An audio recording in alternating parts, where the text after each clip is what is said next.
melakukan tahun ini kan Lebaran, mau pergi-pergi, udah bikin rencana, namun Allah bertakdir lain. Ya, di sana tadi kondisi juga sedih semua sih. Tadi kakak juga minta maaf kesalahan karena kakak sebagai anak pertama minta. Jadi caleg tertinggi di luar negeri suaranya saya 35.000 sekian.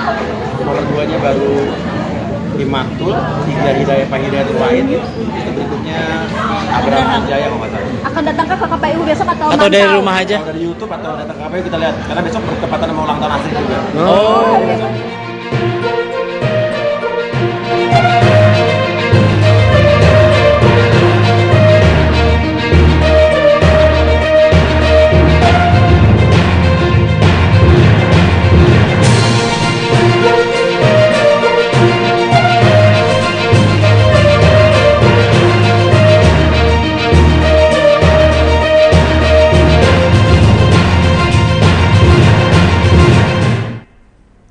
Selamat sore Tribuners, jumpa lagi bersama saya Mutiara dalam tayangan berita terkini artis di Tribun Lampung. Kami akan sajikan informasi terupdate dan menarik seputar artis tanah air untuk Anda.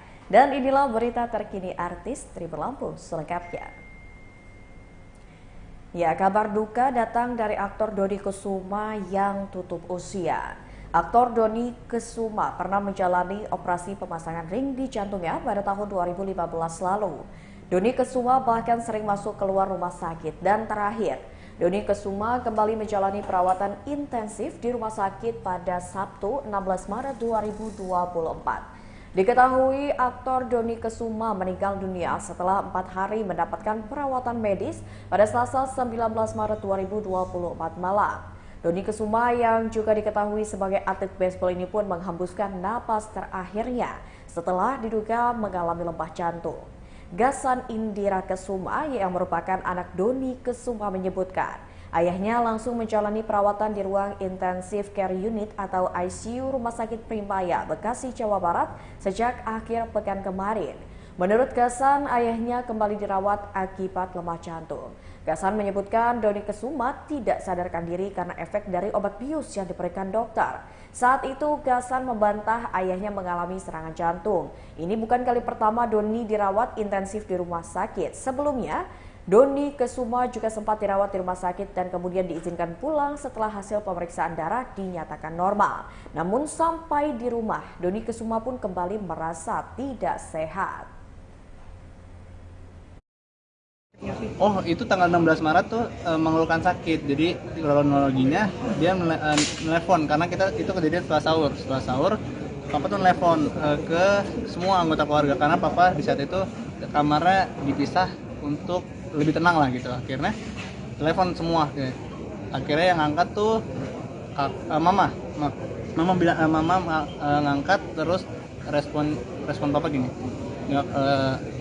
Tolong dong, nggak kuat, pengen segera diobatin. Akhirnya setelah itu bergegas kita semua ke rumah sakit untuk dilakukan pengobatan. Untuk besok penguburannya aku belum dapat konfirmasi, tapi sejauh ini kemungkinan lokasinya di TPU Tanah Kusir. Jam berapa kan? Aku jamnya belum tahu, mungkin nanti ada informasi yang lain. Mungkin agak subuh. Kurang tahu karena bukan aku yang ngurusin, setahu aku cuma lokasinya saja. Kan satu lagi doa untuk apa? Doanya ya Allah, semoga papa diterima di sisinya, semoga kebaikan papa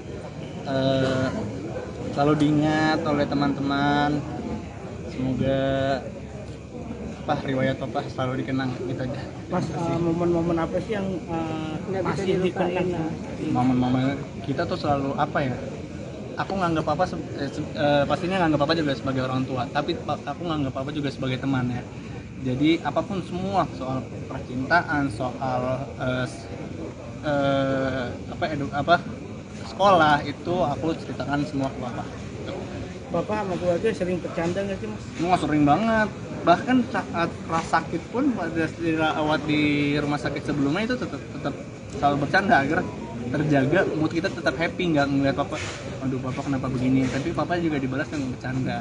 Untuk aktivitas sekolah sendiri seperti apa sih sekarang, masih berlanjut atau Terakhir aku kurang tahu ya, mungkin teman-teman sekolah yang paham. ada pesan atau Ini sih mungkin apa ya, harus jadi anak yang sukses pastinya, harus jaga nama baik keluarga pastinya, itu aja sih yang aku ingat. Mas, Bapak sebelumnya memang sudah sering keluar masuk rumah sakit kah? Iya, belakangan ini jadi sering keluar masuk rumah sakit. Tapi memang penyakit jantungnya memang sudah lama kah, sejak kapan? Sejak 2015 penyakit jantung ini. Bapak meninggalnya usia berapa? Usia 55 tahun 9 bulan. Oke. Gimana?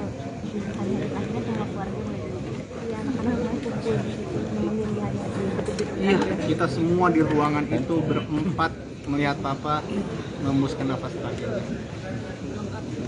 Lengkap semuanya. Kita ganti-gantian di kupingnya teriak la ilaha illallah. Kita kan sebenarnya Papa itu dalam efek obat bius tapi tetap bisa mendengar. Ikhlas ya Pak? Ya, kita harus ikhlas karena semua yang berasal dari Tuhan akan kembali dari Tuhan juga. Ayo. Iya. Karena Emang udah bukan ya, kita semua pasti nggak ready ya kehilangan orang yang tersayang dari kita. Nah, kita harus kuat aja lah, karena sebenarnya Papa pun nggak mau kita ngeliat kita sedih ya. Ya, Tribuners, masih seputar kabar duka kali ini datang dari Melly Goeslaw di mana sang adik meninggal dunia. Musisi Melly Goeslaw sedang benar-benar berduka. Duka itu pun dirasakan Melly Goeslaw setelah Santi Juliet Goeslaw meninggal dunia pada Selasa 19 Maret 2024. Santi Juliet adalah adik Melly Goeslaw. Melly pun mengunggah video pendeknya ketika melayat jenazah adik perempuannya di akun media sosial. Belum kering air matanya, Melly Goeslaw pun kembali kehilangan sahabat terbaiknya. Dirinya tak menyangka saat aktor Dony Kesuma meninggal dunia setelah 4 hari menjalani perawatan intensif di rumah sakit di Bekasi, Jawa Barat pada Selasa malam. Melly Goeslaw mengatakan mendiang Dony adalah orang yang baik, aktif di gabungan artis seniman Sunda.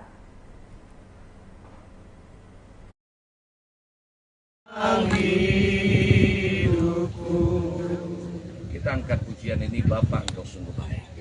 Bapak engkau sungguh baik, kasih-Mu melimpah di hidupku. Bapakku berterima kasih.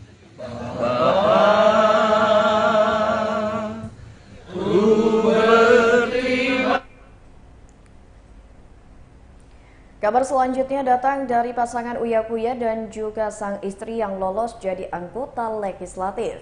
Komisi Pemilihan Umum Republik Indonesia menetapkan hasil Pemilu 2024 pada Rabu 20 April 2024. Uya Kuya dan Astrid Kuya menjadi salah satu pasangan yang dikabarkan lolos menjadi anggota legislatif DPR RI dan DPRD DKI Jakarta setelah menjalani proses pemilihan dalam pemilu 2024. Uya Kuya dan Astrid Kuya adalah caleg DPR RI dan juga DPRD DKI Jakarta dari Partai PAN. Mereka pun berhasil memperoleh banyak suara dalam pemilu 2024 sehingga mereka dikabarkan lolos menjadi anggota legislatif. Uya mengakui tak ada perayaan khusus guna merayakan hal tersebut. Hanya saja yang begitu menantikan pengumuman KPU RI diakui Uya adalah istrinya sendiri, Astrid Kuya, yang bertambah usia pada saat penetapan KPU RI. Sementara itu, Astrid Kuya begitu bahagia karena penetapan KPU RI berbarengan dengan hari lahirnya. Kendati demikian, Astrid Kuya pun sadar bahwa hadiah istimewanya itu pun adalah beban berat baginya dikarenakan ia akan menjadi wakil rakyat. Punya bukti, kita punya data, kita rasa kita bisa kawal suara kita. Tapi kalau kita percaya semua KPU itu pasti profesional dan KPU itu menjalankan tugasnya dengan sebaik-baiknya. Mas Uya dan Mbak Astrid, mungkin besok ada perayaan kecil-kecilan kah? Syukuran atau seperti apa? Nanti tasyakurannya itu ya, mungkin setelah Belum sampai pengumuman baru kita pikir lah gimana caranya tasyakuran, syukuran dan sebagainya. Basit usia baru, punya tanggung jawab baru nih. nanti nih? Mungkin Sultan gimana sih kesiapan lahir batin? Lahir batin, amin, karena memang mau terjun seperti ini udah harus siap lahir batin ya. Bapaknya juga kita udah harus siap. Apalagi Astrid ya, waktu kemarin turun tuh banyak yang dia kayak diremehkan atau mungkin tidak dianggap. Setiap saya turun ke masyarakat juga banyak orang-orang yang bilang gini, aduh Mas Uya DPR RI sih kayaknya oke nih, tapi kalau Astrid kayaknya susah nih kayak gitu. Dan ternyata juga banyak orang yang udah megang DPR lain gitu kan. Tapi masih banyak juga orang-orang kayak ibu-ibu juga banyak yang selalu encourage saya untuk kalau adanya Mbak Astrid, insya Allah ibu-ibu terbantu segala macam, banyak banget ibu-ibu juga yang ngomong kayak gitu, masyarakat yang ngomong kayak gitu. Tapi dengan kita turun, Astrid turun ke masyarakat dengan keluh kesah mereka lihat bagaimana mereka Astrid bisa dekat dengan masyarakat ya. Ini ya pilihan masyarakat itu aja. Tapi kan DPR kalian sama juga nih, mungkin akan kolaborasi juga kah buat Jakarta juga sendiri gitu? Iya apa? Buat maksudnya kolaborasi Mas Uya DPR RI, Mbak Astrid Jakarta ya. Enaknya satu paket, saya DPR RI, Astrid DPRD, jadi kalau ada urusan yang berhubungan dengan DPRD itu pemerintah daerah Jakarta, ya soal KJP gitu kan, soal yang berhubungan dengan kebijakan-kebijakan pemerintah DKI Jakarta, yang ngurus Astrid. Tapi kalau pemerintah yang kebijakan-kebijakan yang berusaha dengan yang lebih tingkat nasional diurus saya, jadi enak kita dua-duanya bisa saling support, saling ngadu ke kita, sama aja ngadu ke Uya, ngadu ke Astrid, semua bisa terjadi. Tapi maksudnya ada mungkin program khusus di antara kalian berdua yang saling bersinergi gitu setelah nanti bekerja di Senayan atau di Kebon Sirih? Sebelum jadi caleg pun kita berdua udah saling bersinergi untuk membantu masalah masyarakat apapun. Kalau bisa dilihat LBU, kita punya LBU, Lembaga Bantuan Hukum dari beberapa tahun yang lalu. Kita selalu menerima pengaduan orang, dan bukan hanya kita podcastin atau kita terima aduan, tapi kita selesaiin. Lihat semua masalah-masalah yang kita tanganin, insya Allah selesai walaupun tidak semuanya. Mas Uya rencana komisi berapa, Mbak Astrid berapa di DPRD? Belum tahu sih, belum tahu. Belum berdasarkan partai atau? Berdasarkan partai, tapi juga berdasarkan kita juga. Oh, oke. Tapi sudah ada bayangan apa? Dan mungkin kalau selama ini kan yang banyak kita bantu kan di Lembaga Bantuan Uya kan wanita-wanita yang korban KDRT, wanita-wanita yang tidak bisa mendapatkan hak anak, hak asuh anaknya, punya hak asuh tapi tidak bisa mendapatkan anaknya, orang-orang yang mendapatkan penindasan tidak diadil dalam hukum, diskriminasi secara hukum, bullying, terus orang-orang yang tidak mendapatkan hak atau diambil tanahnya oleh mafia tanah dan sebagainya, banyak banget. Jadi kurang lebih sekitar situ. Termasuk pekerja migran? Dan pekerja migran utamanya. Dan selama ini kan kita beberapa tahun terakhir membantu para pekerja migran. Tapi walaupun saya tidak di komisi tenaga kerja, tapi saya tetap akan terus membantu mengadvokasi para pekerja migran yang ada dimanapun. LBU itu tempat pengaduan ke Uya aja. Ya. Ke Uya kalau aja. tidak selesaikan di lain-lain, ke Uya aja. Kalau kata orang-orang ngadunya ke Uya Mas aja deh. Oke, maksudnya ini soal kebijakan pemerintah yang kemarin Pak Presiden juga salah satunya mencanangkan soal minyak goreng merah. Sobat sebagai bapak dan ibu rumah tangga menyikapinya seperti apa? Ya, minyak goreng merah apapun asal itu bisa jadi alternatif dan itu bisa bermanfaat, ya kenapa enggak? Apalagi itu bisa lebih murah, lebih efisien, ya kenapa enggak? Tapi kenapa baru sekarang nih mungkin pemerintah mencanangkan adanya minyak goreng merah sendiri, mungkin ada pandangan tersendiri? Ya mungkin baru ketemu kali ya, cuman ibaratnya minyak goreng merah, minyak goreng subsidi, minyak goreng apa aja selagi itu bermanfaat untuk masyarakat kita dukung itu aja. Apalagi kalau harganya murah. Kita by the way kalau goreng nggak terlalu banyak pakai minyak sekarang. Iya. Tapi cukup aneh nggak sih di tengah itu ya panasnya soal pemilihan ini, terus Presiden memberikan kebijakan soal minyak goreng merah ini? Enggak sih, biasa aja, mungkin kebetulan aja kali. Semua Toh kan pemilu juga selesai juga. Ya, pemilu udah selesai dan kebetulan aja kemarin minyak goreng merah baru digembar-gemborkan. Ya, kabar selanjutnya datang dari Joshua Suherman yang kini semakin perhatian dengan istri.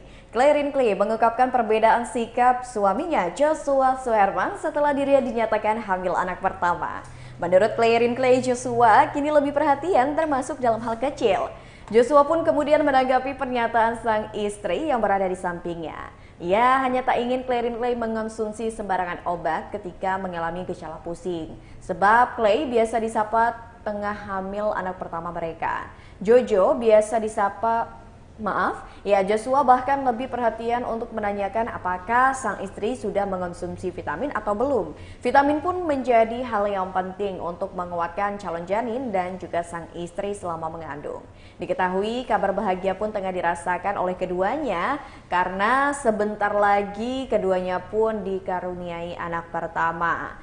Nah, setelah usia pernikahan mereka 3 tahun lamanya, akhirnya mereka pun bahagia karena saat ini Clarin tengah hamil.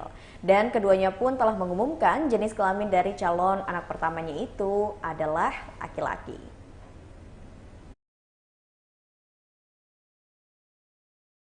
Dari si babynya gitu. Harusnya sih kata dokter harusnya minggu ini baru mulai rendang, tapi Kalau anak pertama katanya week 20 katanya. tapi aku kemarin ngerasain itu 19-an lah, 19 berapa hari gitu udah berasa lumayan berasa. Nah setelah penanganan itu mungkin udah check up lagi nggak sih untuk lihat kondisi? Belum, kan itu kan sebenarnya kalau check up udah ada jadwalnya kan kayak sebulan sekali.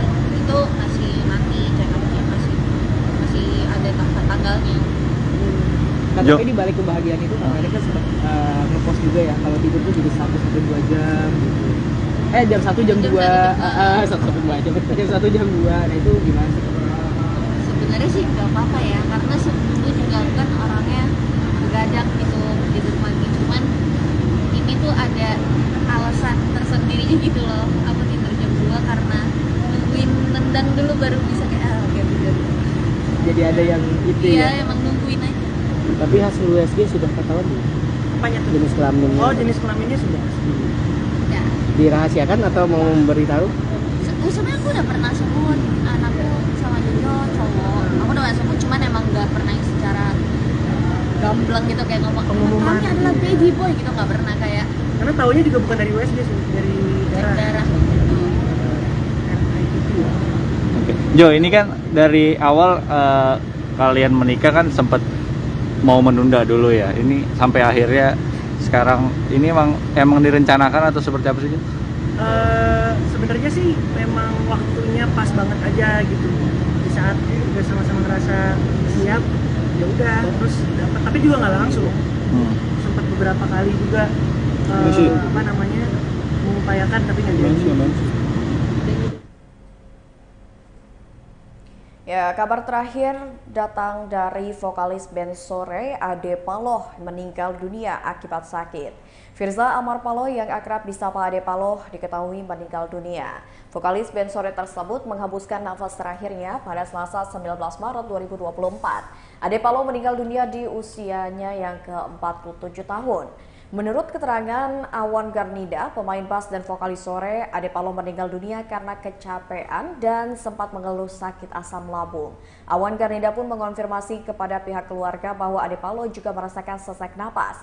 Awan bercerita kejadian itu terjadi pada Selasa pagi dan tak sempat dibawa ke rumah sakit. Dirinya pun memastikan tak ada penyakit serius yang diderita oleh Ade Paloh, dan Ade Paloh serta band Sore ini pun bahkan sempat manggung sebelum bulan Ramadan.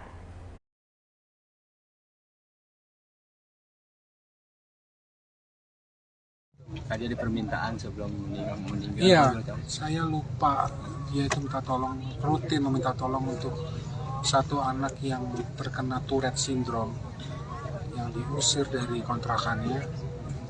Dia belum sempat tahu di mana lokasi anak tersebut, jadi menjadi PR buat saya. Karena itu rutin dia tolong. Pada waktu kemarin dia hubungi saya lagi dalam perjalanan ke Batam, jadi saya lupa menanyakannya lagi.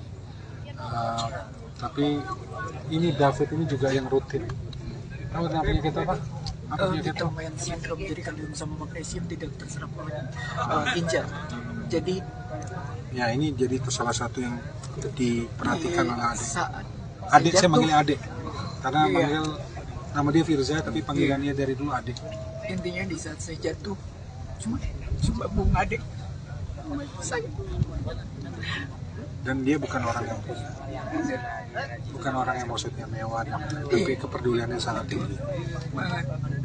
Jadi intinya di saat jatuh terpuruk, Bung Ade itu malah deket sama saya. Dan ada satu kata dia ngomong pas terakhir ketemu seminggu lalu, bahwa dia bilang bahwa kalau saya pergi dipanggil sama Tuhan, Fit, mau orang yang ada di samping gue nanti. Terus aku bilang sama adik, sampai nangis, saya nggak kuat. Aku bilang bahwa adik, kalau kematian itu adalah keuntungan. Tribuners, itulah tayangan berita terkini artis bersama saya Mutiara. Nantikan tayangan terupdate lainnya hanya di YouTube Tribun Opung News Video dan aplikasi Tribun X. Saya Mutiara pamit undur diri, selamat sore dan sampai jumpa.